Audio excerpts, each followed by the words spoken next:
working in the lab late one night when my eyes beheld an eerie sight. For my monster from his slab began to rise, and suddenly, to my surprise, Three Dudes of Horror, we're back. We're gonna do our quick spoiler-filled review of the new Mummy film, which is the first one in Universal's new Dark Universe. We just came home from the theater right now. We're gonna give our immediate reaction, our immediate response to what we thought. It's Damien, Toots, and Wormboy. So all right. Yeah, go ahead. All right, so we came back from the theater, and my initial reaction to this was, it was okay. It was tolerable. Yeah. A bit disappointing, but it wasn't great. I didn't hate it, but I didn't like it either. I thought it was disappointing as well. Yeah, this movie has a lot of problems. If I had to sum it up, I would just say it's a disposable action horror movie. Like if you've got nothing to do and you're bored at home, like you can entertain yourself watching it. Like Yeah, and I think the biggest crime here is the fact that it shouldn't feel that way. If they're gonna have this universe, it should have been a little more grandiose. I think they should have established the character, the mummy, more. Yeah, exactly. Yeah, one of the big problems with this movie, at least from what we saw, was is that the mummy doesn't come out as much as you would think a mummy movie would.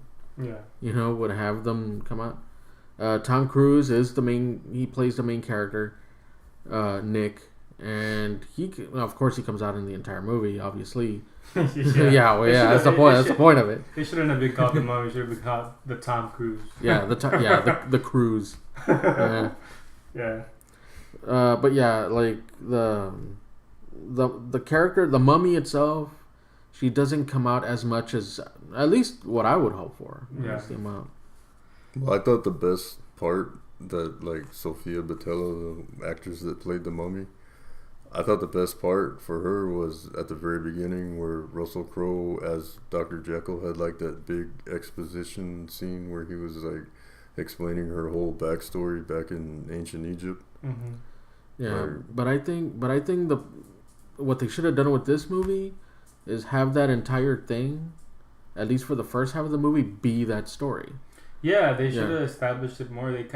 I think they rushed into it. Mm-hmm. Like an origins. Yeah, an origin story. Yeah.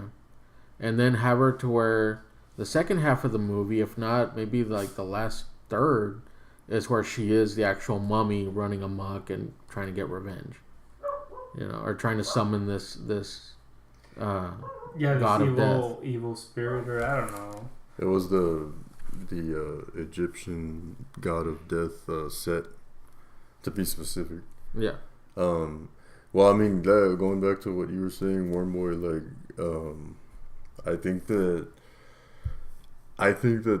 the movie was more focused on creating the new Dark Universe for Universal, as opposed to giving the mummy, like what you said, so it's a more flushed out, a better backstory, more characterization, more screen time. Yeah, because at the beginning, Dr. Jekyll's saying all this exposition, but how does he know it? Mm-hmm. Yeah. And at the beginning, I don't know if I missed it, but I don't remember them saying it was him, right? They didn't say he was Dr. Jekyll. Right? No, they don't to say the that. End, of course. Well, not the end, because the thing is, the movie focuses a lot on establishing, okay, Dr. Jekyll is the leader of some group. Yeah, some highly funded organization that captures and studies and then destroys evil.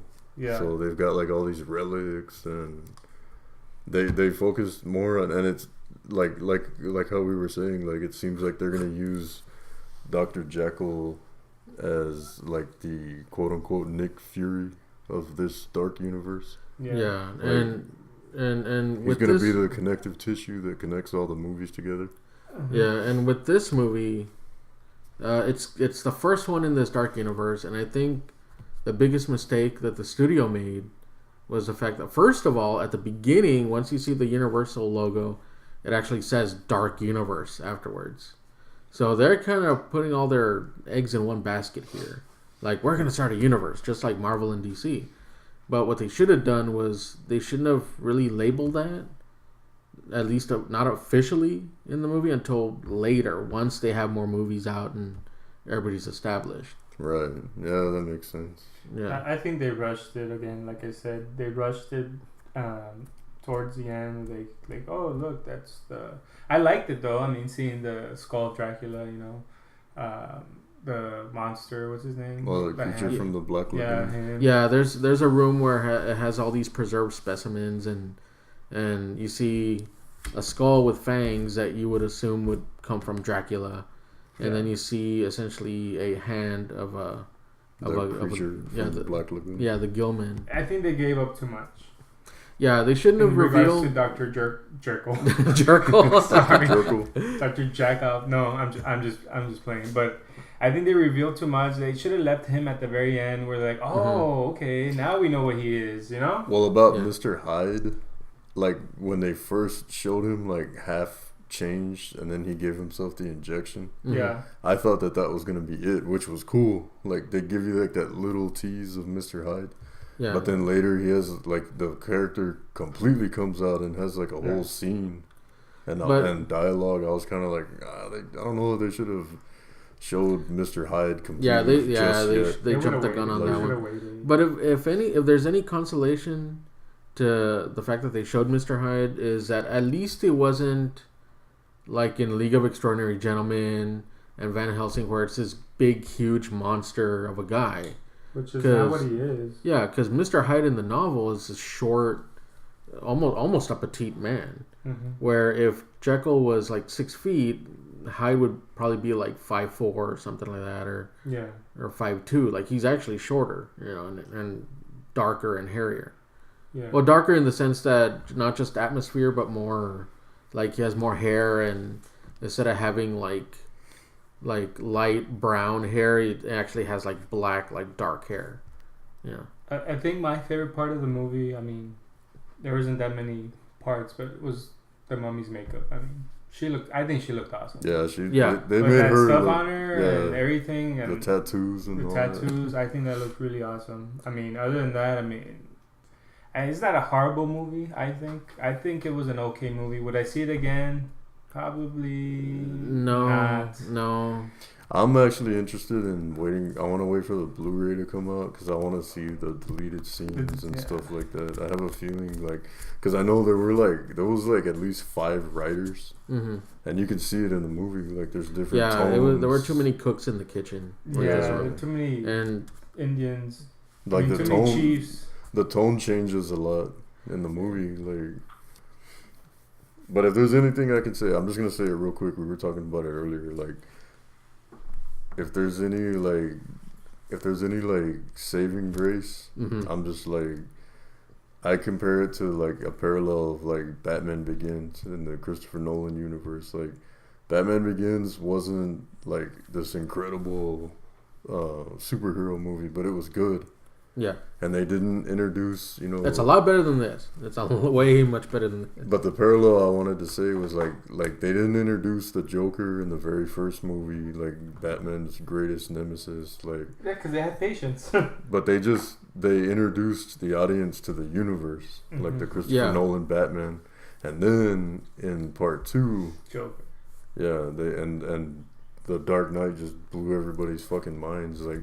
I'm hoping with Bride of Frankenstein, it's going to be kind of like the same parallel. Like this movie, not as well as Batman Begins, but they introduced the audience to the universe. And then in Bride of Frankenstein, they're just like totally going to, blow the mummy away. Like it's going to be like this badass movie. Like that's what I'm hoping for. Yeah. This movie had a lot of problems. The humor... was forced. The humor was forced. I didn't find anything funny. Maybe like 1 or 2 things, and that's it. Maybe like it probably got a chuckle out of me. Like when the whole tickle thing, that was funny. That was funny. Yeah, where the mummy is straddling Tom Cruise, and she's trying to. She's essentially sizing him up in order to kind of sacrifice him. And then, as she's doing this, she's touching his tickles him. Yeah, she inadvertently tickles like his ribs and his torso. I was wondering when that happened. Where was it like this really happened for real? You know, while they were shooting, I was like, oh, just leave it in there. And there's another thing I caught also, especially towards the end of the movie, is Tom Cruise for the majority of the movie, at least for a good amount of it, takes a beating.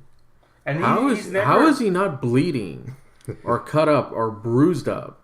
Yeah, but I think it's because wasn't he already kind of cursed? Well, he was cursed. Yeah, he was already sort of. He was already like quote unquote protected by her. Yeah. Okay. Like, well, yeah. He wasn't like full on, Egyptian god of death yet. Like, but he was on his way. But that girl took a lot of hits, and she was like, "Oh, I'm fine. Hello." Like she wasn't even limping or anything. Yeah, but nowhere near as bad as Cruise. No, of course not. But she was in 2 different accidents, and she's like, "Oh, I'm that's cool." true though. Like normally maybe a car accident would result. I'm starting to think maybe she's one of the monsters. But we don't know yet. That'd be interesting. They didn't really hint at it.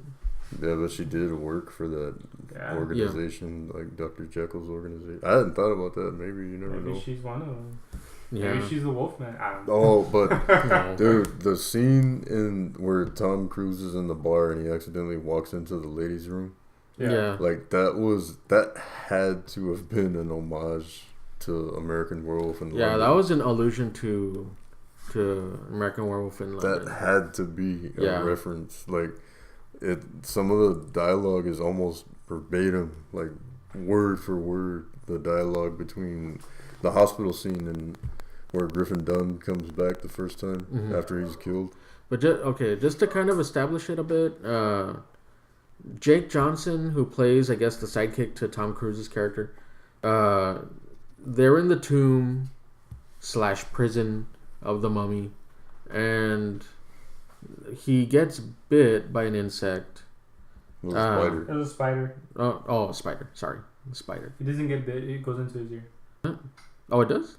Oh wait, that's the other one. No, yeah, that's another. No. It was like some type of insect or. Well, anyway, it was a creature. Bites him, and at some point he transforms almost like a half dead. I don't know if he died completely until he got shot. That's the thing. He seemed like a zombie, right? That's what I was thinking. Yeah, he seemed like a zombie. He was like walking towards him real slow, but he was somewhat possessed because he seemed possessed. He was protecting the princess. Like, yeah, so because I understand after he gets shot, like okay, he's dead at this point, But prior to that, I'm just like, okay, he's still alive, but he's just possessed. But he looks almost rotting. Yeah, because that's what made me think, like, is he a zombie or what? Like, it looked like a zombie. Yeah. Well, anyway, he becomes essentially a ghost, and just like in American Werewolf in London, he begins to haunt Tom Cruise's character, and essentially saying like, hey, you're cursed, I'm cursed. The only way to get out of this is to sacrifice yourself. To let this Egyptian god of the dead. Which is almost exactly what Griffin Dunn tells David in American Werewolf in London. Like, yeah, the only difference is that in London, American Werewolf in London, there was no sacrificing themselves for a god. It's just he needs to kill him. He just needs to kill himself just to break the curse for everybody. And the thing is, if it happened to that character, why didn't it happen to other characters? Or if the guy that got bitten by the spider, why didn't it happen to him? So things like that. And then towards the end, they have the blade and everything like that, and she's still trying to get Tom Cruise to have himself get sacrificed for the god to appear. He grabs the blade, he steals it, and then stabs himself to try to bring back the other main character. I can't remember her name. The doctor, the archaeologist, back from from her death. You know, after she drowned. Which he does. Yeah, and she then does. She comes back, but he's like, "Oh no, stay away from me." Like, Yeah. like, that was funny. Yeah, but here's the thing though. He does that. Yet once he does that, the mummy.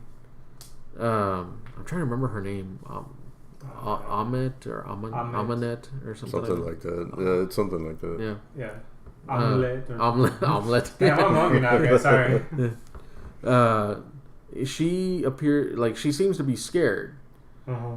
You know, and it's like, but isn't that what you wanted to do the entire time? Right. Yeah. Well, Yeah. what I took out of the scene was she keeps trying to get him to give over to her, to submit to her. She keeps saying, because I was like, okay, she's got the knife, it's got the jewel or the rock in it, The like ruby or whatever it is. yeah. And so why doesn't she just stab him? But I then was waiting for that too. she kept repeating it. She was like, submit to me, or like succumb to me. Like, so then I took it like, oh, As part of the ritual. he has to go willingly, because when they showed the flashbacks to ancient Egypt, Mm-hmm. the other guy that she had picked to, you know, embody Set, to give him a flesh and blood body, he seemed like Willingly. he was completely subordinate and willing and going along with it, and Tom Cruise wasn't. That's how I took it. Yeah. Yeah, Like- but I think they should have. But they didn't explain that. They didn't Like, explain that. I Yeah. think if that was their intention, they And she needed starts to do a shooting better bricks job. after he does it, and she's like, "Oh my god, what are you gonna do?" And of course, he beats the crap out of her. And